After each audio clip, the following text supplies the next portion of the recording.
Isang mapagpalang araw mga kapatid. Muli, ako si J-Lo, ang kapatid mo sa ministry. Para sa ating verse of the day ay mga taga Pilipos chapter 4 verse 6. Huwag kayong mabalisa sa kung anumang bagay.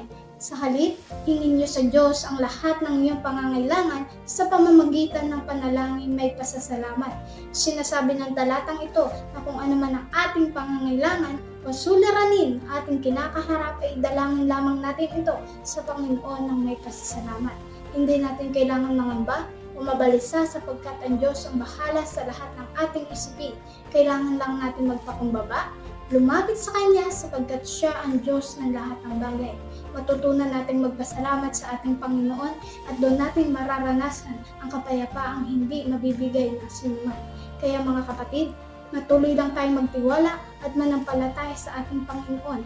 Kung ikaw ay nagtitiwala sa ating Panginoon, comment Amen at huwag natin kalimutan mag-like, share, and follow.